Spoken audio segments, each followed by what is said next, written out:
अनुसूचित जाति आयोग की समीक्षा बैठक आज शिमला में बचत भवन में हुई। बैठक की अध्यक्षता आयोग की सदस्य डॉक्टर अंजू बाला ने की।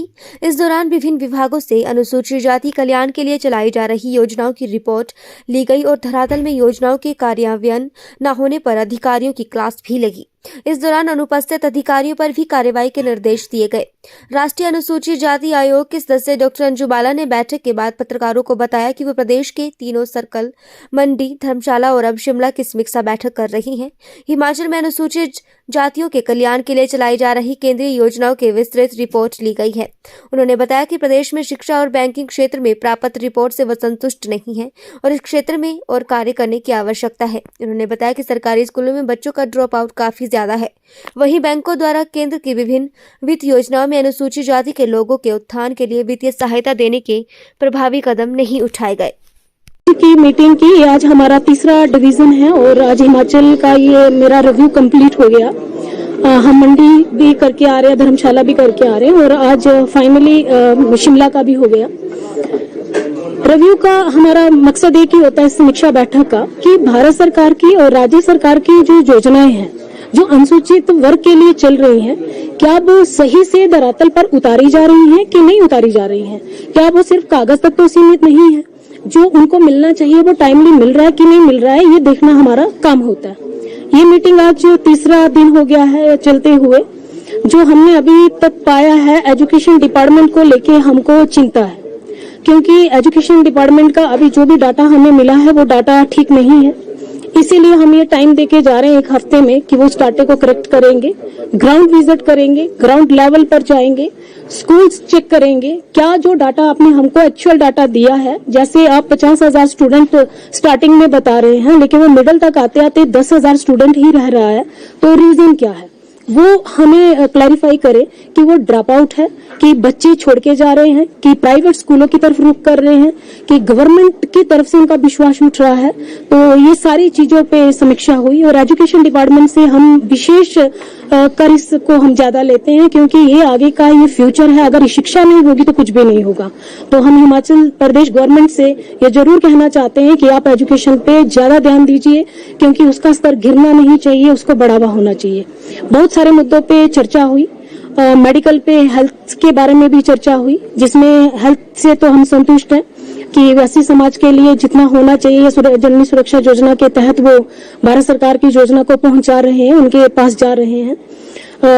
और बैंक को लेके भी थोड़ा सा हम यहाँ से डिसअपॉइंटेड हैं, बैंक को लेके भी हम नाखुश जा रहे हैं, क्योंकि अब सरकार के साथ टाई अप अच्छा नहीं हो पा रहा है। कि क्या रीजन हो रहे हैं कि जो लोन मुद्रा योजना है, स्टार्टअप है, स्टैंड अप है, सेल्फ हेल्प ग्रुप में हमारी बेटियों को सक्षम बनाने की बात हुई है। माननीय प्रधानमंत्री जी ने बेटी पढ़ाओ बेटी बचाओ, बेटी को आगे बढ़ाने की बात की है। शिक्षा भी हम वहीं जोड़ते हैं और आगे बढ़ने की बात करें तो लोन जब तक नहीं मिलेगा तो वो बच्ची आगे नहीं बढ़ पाएगी, वो बेटा आगे नहीं बढ़ पाएगा। उसके पास हुनर है, लेकिन हुनर के साथ साथ उसको पैसे की भी आवश्यकता होगी अपना काम चलाने के लिए। वो अगर वर्क करे, क्योंकि आज अन्य सभी चीजों पे हमारा डिस्कस हुआ है, लेकिन अभी हमने कुछ टाइम दिया है एक हफ्ते के लिए कि करेक्ट रिपोर्ट करके आप ये हमें दें, क्योंकि जब भी हम कोई रिव्यू करते हैं, मीटिंग करते हैं, ये सारा डाटा हमें राष्ट्रपति को जब एनुअल रिपोर्ट हमारी बनती है तो उनको सबमिट होता है। तो हम नहीं चाहते हैं कि आप गलत डाटा भी हमको दें। तो कमीशन का दायित्व बनता है इसी की समीक्षा करना कि आप एक्चुअल जो भी रिपोर्ट है, सच्ची है झूठी है, वो हमारे सामने पेश करें, फैक्ट पेश करें। तो इसी के लिए हम आज हिमाचल आए थे और ये एक सक्सेसफुल हमारा विजिट रहा और आगे बहुत जल्दी हो सकता है जनवरी में सेकेंड वीक में फुल कमीशन भी आ सकता है और फुल कमीशन भी यहाँ के रिव्यू करेगा और फिर हिमाचल स्टेट का पूरा डाटा लेके हम जाके राष्ट्रपति को सबमिट करेंगे। हम हिमाचल प्रदेश गवर्नमेंट को ही कहना चाहते हैं कि आप इसमें विशेष आपके मीडिया के माध्यम से की निगरानी करें। आपके ऑफिसर जब कमीशन आ रहा है और आपके ऑफिसर यहाँ से गायब हैं और कमिश्नर हैं, अभी वो कल ही आए हैं, उनकी मैं रिस्पेक्ट करती हूँ और मैं उनका स्वागत भी करती हूँ। उन्होंने इनिशिएटिव लिया, तीनों जगह पे कमिश्नर मौजूद रहे, लेकिन आईजी और डीआईजी जो रहने चाहिए, जो रैंक के हैं, वो नहीं रहे। कमीशन बिल्कुल उससे असंतुष्ट है और कमीशन बहुत जल्दी कारण बताओ नोटिस जारी करेगा। हमें ये आपने ना तो कोई एग्जम्पशन मांगा हमसे, ना कोई आपने कोई हमको लेटर दिया, तो आप कमीशन के सामने प्रेजेंट नहीं हो रहे। कमीशन भी कोर्ट है, कोर्ट के सामने आप कोई पेपर भी नहीं रख रहे हैं, तो हमने तो आपको एग्जाम नहीं किया।